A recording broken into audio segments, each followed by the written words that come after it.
And we are live. Welcome, welcome, welcome to episode 9 of Sales Team Rescue. I am your host, Jeremy DeMerchant. And first of all, those of you watching live, I apologize for the delay. We are officially 30 minutes behind the schedule due to a little technical issue, but we are here nonetheless, 9th week in a row, because we are committed to making sure you have the resources you need to grow and scale your sales teams. Now, today in episode 9, I have a special guest today. And let me switch the fancy little name stuff here. Boom. Okay, guys. Today we have Camille Ferland. Camille, thank you very much for being here. Thank you for having me. Camille is the founder and CEO of Client Attract Marketing, which is a company that specializes in leveraging digital marketing to generate quality leads for service-based businesses in the health and wellness industry. Now, prior to launching her business in 2018, she completed her degree in psychology from Queen's University and went on to represent over 60 world-class brands, including Lexus, Audi, Panasonic, Nespresso, McDonald's, Square, and even Lego as a brand ambassador and team lead. Now, Camille has also been quoted multiple times in publications throughout the marketing industry, demonstrating her knowledge and expertise. Camille, welcome. Thank you for being here. And today's going to be an interesting show because normally I'm bringing on people that are currently running sales teams, or there's something specific that they're doing in a sales team now that we can share. But for you, it's a little bit different because your background in the brand ambassador space is one that I think gives us a different perspective on what we can do for sales teams. So before we dive into that, and I know I give a lot of information in the intro, but tell us a little bit about what brought you to the point now where you're running your own digital marketing agency, and what component that brand ambassador and representing those brands played in you being able to make that move. Absolutely. So as a brand ambassador, you're hired by these large corporations to basically be the face of the brand. And it's very important to, give key messages, and you're what people think of when they think of that brand. And I absolutely love working in that industry. And what I realized is that I have a very strong passion for leadership, but also for smaller businesses.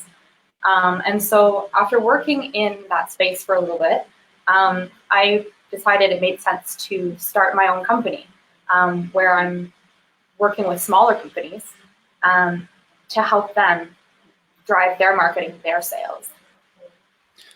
So I know that we've had this conversation multiple times, but a few times you had talked about how part of the driving force was being able to level the playing field. Because I know now, although your core business is digital marketing and generating those leads online, another part of it is actually helping put together, in some cases, some brand ambassador teams for clients. And although it's not the leading part of your business, it's definitely one that I've seen you use to, in your words, level the playing field for small businesses, right? We see these big brands like, I don't know if TELUS was in the list, but TELUS and Audi and Lexus and these ones that you've been a part of, leveraging this brand ambassador strategy, whether it's a booth set up at an event or a more proactive campaign where you go, like a government one. I know you went all over the country trying to share this message.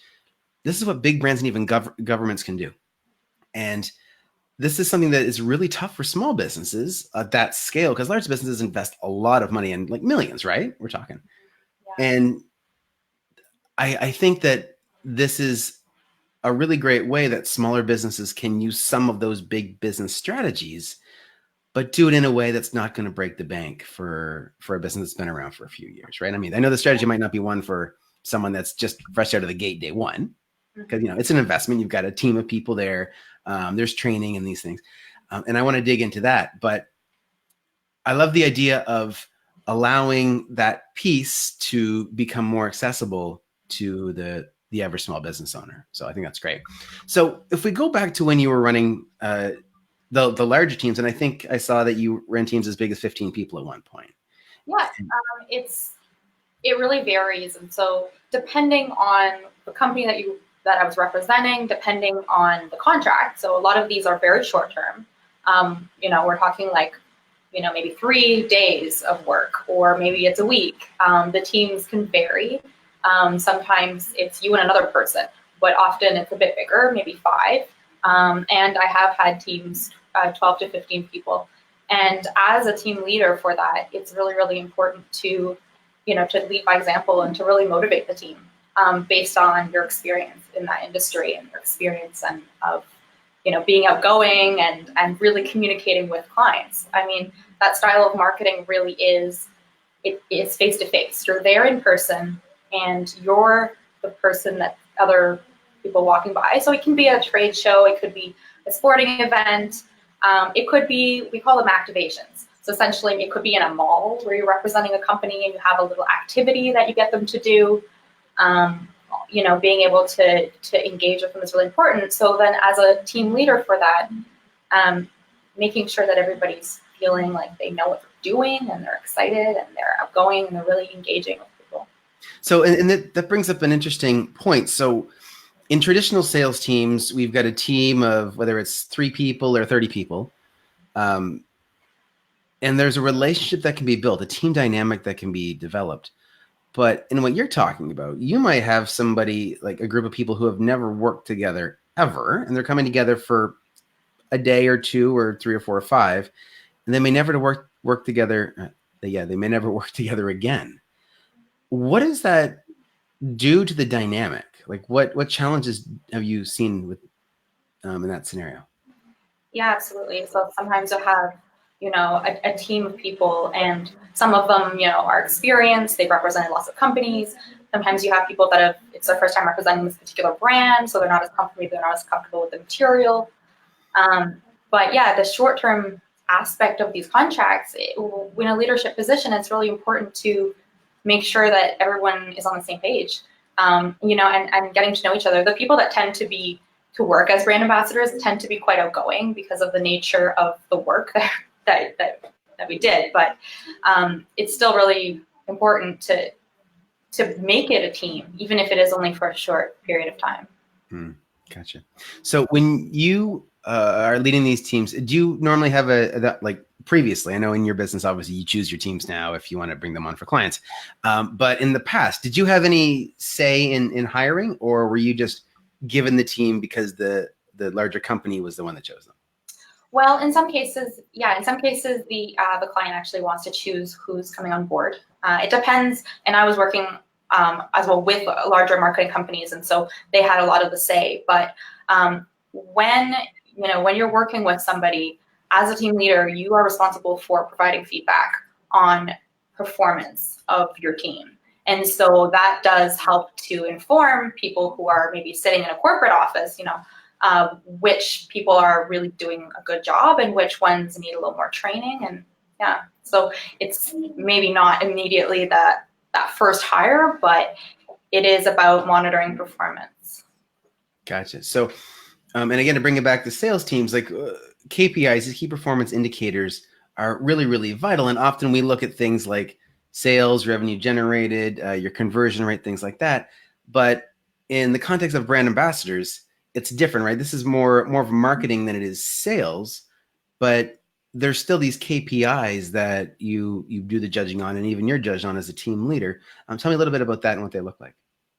Yeah, absolutely. So there's definitely some key performance indicators that clients and larger marketing companies are really interested in. They want to show to the clients, like we're actually doing something. We're not just hiring people to hang out. And so those might be like number of people that you've talked to.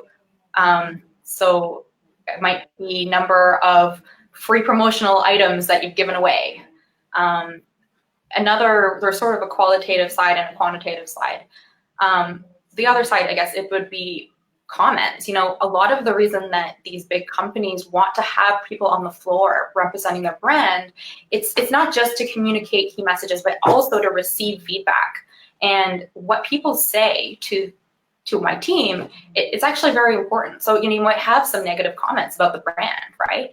Or you might have positive comments. And they're very, very interested. The clients are very, very interested in knowing what those things are. And so that's a large part of it too, is having that qualitative and the quantitative data that you then compile into your report at the end. So, part of the role is actually to make a report at the end of the shift.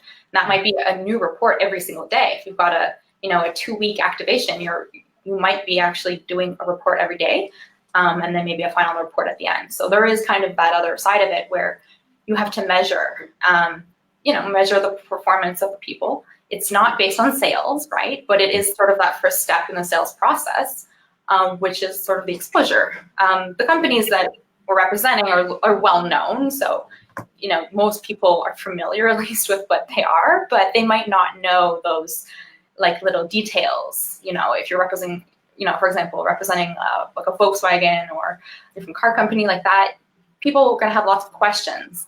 And it's really nice to be able to offer them little tidbits of things that they didn't know, right? So as in a product specialist role, or companies are always going to have sort of a bit of an agenda. They want you to know, the clients want people walking by, people that we're engaging with, they want them to know certain messages, whether that be, our company is sponsoring this event and we're a proud sponsor, or whether it's, we've just launched this new product. So there's always sort of some, I guess, some key messages that are really important to communicate.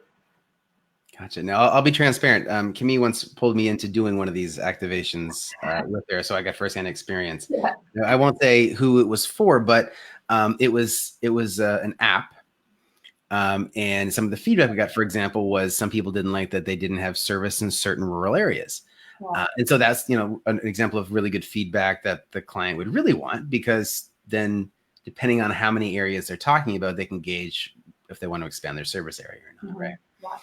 Now, you talked about the core key messages. Yeah. When the training is done for these people, so these ultimately the brand ambassadors are people that are really outgoing, very personable, often really bubbly personalities, and so that they get pulled in and then they get trained for a specific campaign or activation.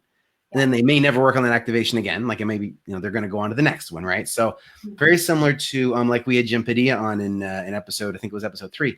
And so he has a team that can go on and can run 2 or 3 different campaigns at once. Their sales reps can. And so the challenge becomes, how do you effectively get somebody trained as soon as possible to the level that they can step out, represent your brand, and share that message in an authentic way? So in the brand ambassador space, give me an idea of, one, how it is typically done. Yeah. But then also as a team lead, what things do you do above and beyond that to make sure you've got that right result? Because I know a lot of your performance and being able to go back as a team lead a second time, for example, would be dependent on your performance and the whole team's performance, right? Mm-hmm. Yeah, absolutely. So I guess that first part is, the larger marketing agency typically facilitates the first training, and they're, it's sort of a cut and dry, like this is our background, this is the background of the client we're working with. It's sort of a general training, but there's one slide on there that's super, super important, and that's the key messages. It's usually about 3 to 5 points, and they're things that the client really, really wants to communicate. So as I mentioned, maybe it is this company is sponsoring the sports team, or they want to talk about a feature of a new product, or they want to dispel some kind of myth.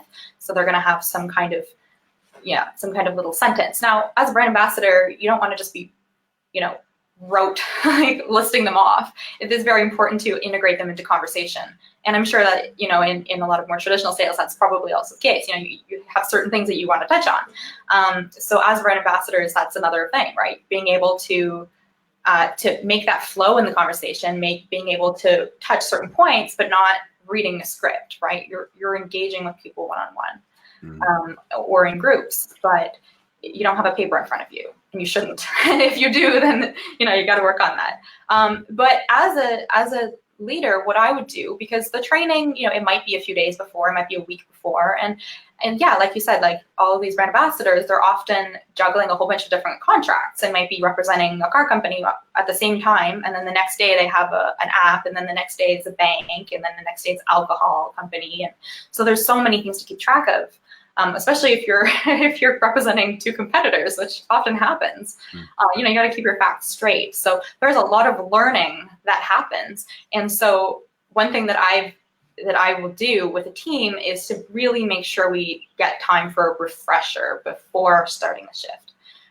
That might just look like quizzing people on, hey, so asking them a fact about the company, seeing if they know it.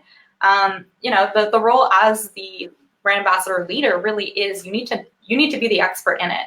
And so, of course, it helps, if you've represented that company before, but sometimes as a brand ambassador leader, you're representing the company and it's actually your first time as well. So making sure that you're really on top of the information, and then just it's okay if people need help. And I think that's sometimes we're a little bit scared, the brand ambassadors come and they hope nobody asks the questions. Well, they're going to have a whole lot more of a good time if they are really comfortable with the information, if they know the company's history inside out, if they are, they know those key messages, they know what's important to the company. They're going to have more fun. It's more fun when you feel comfortable. And so that's, I always make sure that we start off a little bit earlier and make sure that everybody's on the same page. And of course, it's sometimes fun to do little competitions, right? To get people engaged. Like, hey, you've got a stack of, maybe it's flyers, right? You've got a stack of flyers and you got a stack of flyers. Well, let's see who can hand out the most flyers, the fastest, right? Or let's see how many comments you can write down versus how many comments you can write down. So it's fun to keep it interesting, and we're there to have a good time, really, because it can get really defeating when, if you're doing something really basic like handing out flyers, people will say no. A lot of people say no. But we got to keep it fun, right? You've got to remember why we're there. We're there to create a positive experience on behalf of that company. And I think it's interesting because I know, in sales teams, it's easy to create competition. It's, you can, it's purely who's getting more sales or who's generating more revenue or whatever it is, or maybe it's dials if you're outbound calling. But when you're doing this in a scenario where it's, it's marketing, it's in-person marketing in this brand ambassador context, I think it's interesting because you don't necessarily have the carrot of, at the end of the day, you're going to get the biggest payday. I'm sure there's some scenarios where there's bonuses and things for performance, but for the most part, from what I've seen anyway, it's very much you're there, you get your hourly wage, maybe some perks from, the company representing or something, but in general, that's it, right? So there's no big payday for being the person that gave out the most gift cards or flyers or whatever. So how do you take someone who might be there maybe it's the first gig ever? They don't really know what to expect. They jumped in. They're maybe a little bit of an introvert. And you want to push them to go and engage that audience, whether it's, at a sports game or at a mall or whatever the scenario is. Give me an idea of what, and maybe you haven't been in that situation directly, but if you haven't, what would you do to push someone kind of outside their comfort zone a little bit and let them experience that win or that victory so that they can create that momentum? Yeah, well, first off, sometimes there are actually going to be some kind of rewards, whether that's a gift card for the person that, has the most engagements or things like that. And then it doesn't always have to be an official thing, right? It can just be a recognition. Some people, they really appreciate the recognition. But yeah, I've definitely had that a lot where you have some newer people or some people that are just not as engaging, and they, they're shy, they're not sure what to do. And I'm a big fan of sort of mentoring others, but also co-mentoring. So having, if it's a larger team, maybe have pairing them up with a more experienced person, and being able to for them to see it. Because it's one thing to talk about it, okay, so you're going to be here, you're going to engage with that person, you're going to give them that, but to actually see it and to see someone who's experienced engage and see the way that they engage with them, I think is really helpful for people that are new. Just leading by example, I think is the biggest thing. Yeah. Gotcha. So that brings up another point. I feel like we can keep going through points through the entire day here. But mentoring. So when someone has a sales team, mentoring is often a really, really good practice, a good experience, great results. But a lot of sales teams don't do it. They don't think about it. Or sometimes sales leaders, whether they're managers or directors, have a very create an extremely competitive environment where suddenly if you're mentoring somebody, that means you're helping your competition. Right. And I think that can be detrimental. But in this scenario where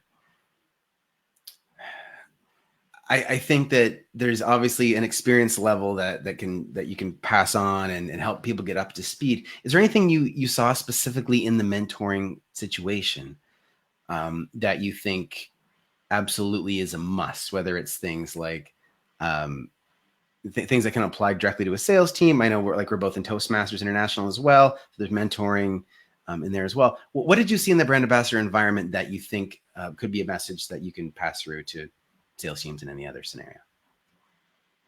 Well, I think that the aspect of cooperation, even in the face of competition, is really important. There's, because sales, if you're working sort of, I don't want to say working against each other, but in a way there's a competition sometimes. I think trying to shift that mindset to really working as a team, even if there are aspects where you're in competition, I think when everyone works together, do end up having a stronger team.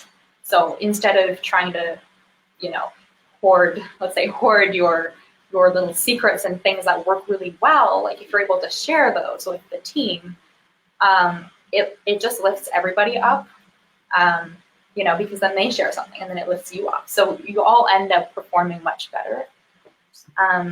Collaboration over competition, really. Yeah, but it's really counterintuitive in some ways, and I understand. And like I've worked in more traditional sales as well, and I get that I understand that dynamic of feeling like you're competing, but at the same time wanting to be a team player in a way. In the brand ambassador space, it's not. There are some cases where it's a bit of competition, but it tends to be easier to collaborate just because you're not necessarily paid based on that performance. You're paid based on, okay, you did a really good job. You might get like a little bonus or a little something, but it's really about, okay, does that client want to hire you again? And are you going to come back? And are you going to, move on to a leadership position? Are you going to get to be able to travel on behalf of companies? I've been a tour manager as well, and I've been able to lead teams across Canada. I mean, that's really, I went all the way to the East Coast. I visited PEI and Brunswick, and very cool experience. When you show that you're trustworthy and that you're there and you're doing the job and you're doing it for the right reasons and you're putting in so much effort, like you can do other cooler things where it requires more trust of you, right? There are, and some people transition from that and actually go to work in larger marketing agencies. So it really opens up your career opportunities. So especially if you're just starting out, like fresh out of school, or you're transitioning, it can be a really good way of getting some experience and learning about different industries. I worked a contract, well, now a few years ago, but the client actually was very, very interested in me they wanted me to actually work for the company, so there's other, I mean, trying to bypass the contract.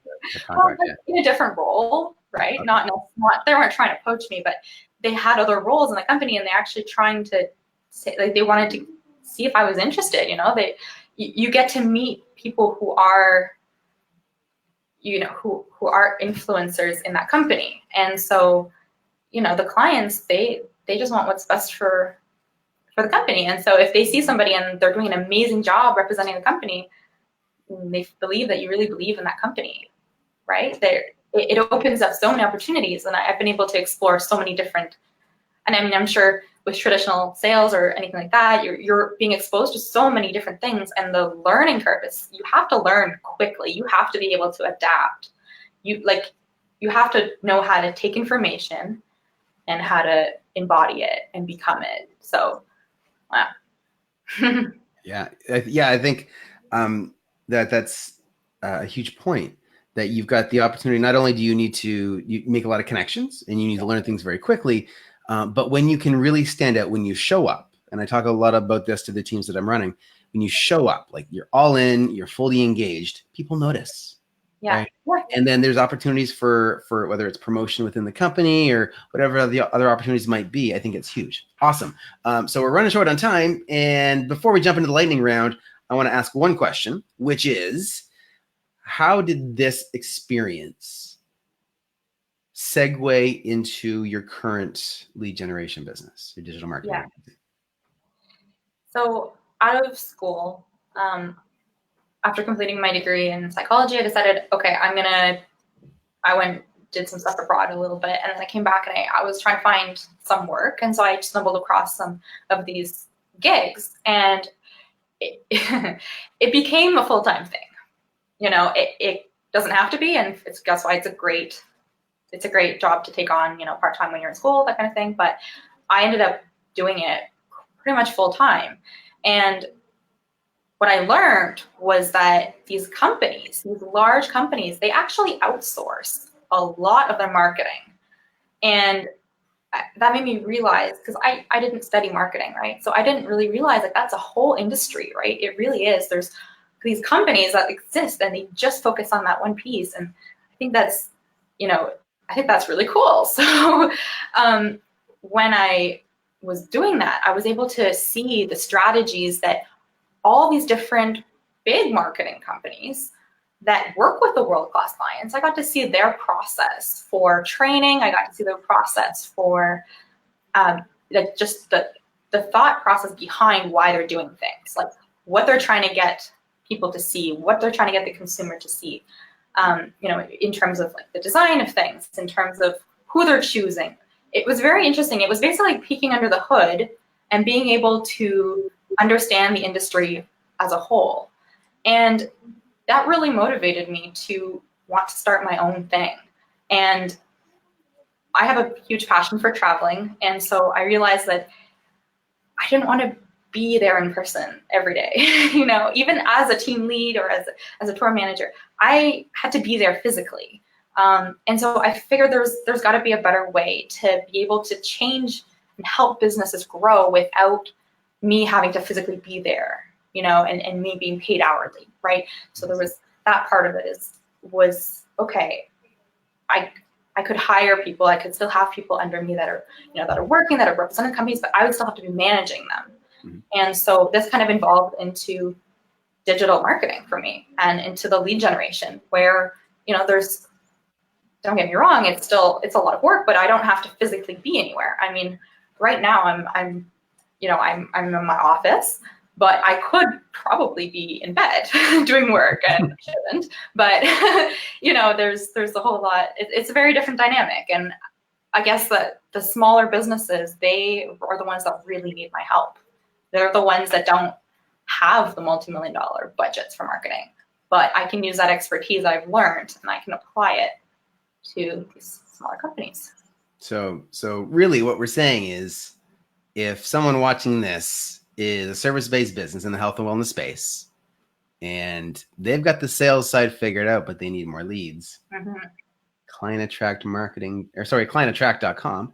There it is on the screen. Clientattract.com is the place to go. Awesome. Now we're going lightning round because I am not missing the lightning round. Okay. Wow. So Camille, as we know, coffee's for closers. What is your favorite kind of coffee or comparable drink? Oh. So I don't drink coffee. I'm not a fan, but I know, and I know you love coffee. Hashtag Jeremy loves coffee. Nice. This is from the Late Show with Dave Letterman, this coffee cup. Mm-hmm. This is my new official hosting cup. Go ahead, sorry. My go-to drink is actually lemon water. So I wake up every morning and I have my lemon water. I've started drinking a little bit of green tea, and that seems to be good when I need a little caffeine kick. So. Mm-hmm. Okay. All right, we'll allow it. What's the number one book or movie that you recommend to sales reps or sales leaders or anybody that's from a team perspective or leading a team perspective? Yeah. So I think a big part of being a leader is your own personal development. And so my favorite book is The Success Principles by Jack Canfield. It really covers both personal but also business sort of development and just being able to have the right mindset. Awesome. Great book for sure. I almost had a chance to meet Jack. Almost. That was very close. I was helping promote an event that he was going to be speaking at. Who is someone you've considered a mentor in your life? Ooh. I would have to say also Jack Canfield. But I almost said you can't say Jack, but all right, go ahead. But there's several. I mean, I was at UPW with you in LA to see Tony Robbins. So definitely, people like Tony Robbins, people really big in the personal development space, really been really into audiobooks lately. And so those are some of the, you're able to absorb the information from these really, really brilliant people. Yeah. Awesome. Final question. What is the strangest thing you do in your daily routine to stay on your game? This is going to sound so funny. So I get up in the morning, I get ready, I put on makeup. One of the things that I do is I like to dress up for work, even though I really don't have to. And then I come into my office and I like to take my shoes off. I have this pretty outfit and I'm totally not wearing shoes right now. I know that seems a little silly and maybe it's not keeping me on my game, but that's just something that I really like to do. And I feel like it helps me because it reminds me that I can be comfortable and still be professional at the same time. I probably wouldn't go to an in-person meeting without shoes on. And I mean, people in our industry that do a lot of video conferencing, it's always the test of like, are you going to stand up? Because sometimes you're wearing like pajama bottoms. So for me, yes, I'm going to be wearing the right outfit. I'm not going to be wearing pajama bottoms, but taking off my shoes is something that helps me stay grounded. Awesome. Perfect. All right. Well, Camille, thanks so much, guys. Check out Camille at Client Attract Marketing at clientattract.com. This has been episode 9 of Sales Team Rescue. And throw this up here, you can catch this recording and previous episodes of Sales Team Rescue at, wait for it, salesteamrescue.com. I'm Jeremy DeMerchant, the sales strategist. Remember, get uncomfortable, get results. We will see you next Wednesday, 2 p.m. Eastern. Sales Team Rescue. Jeremy out. Peace.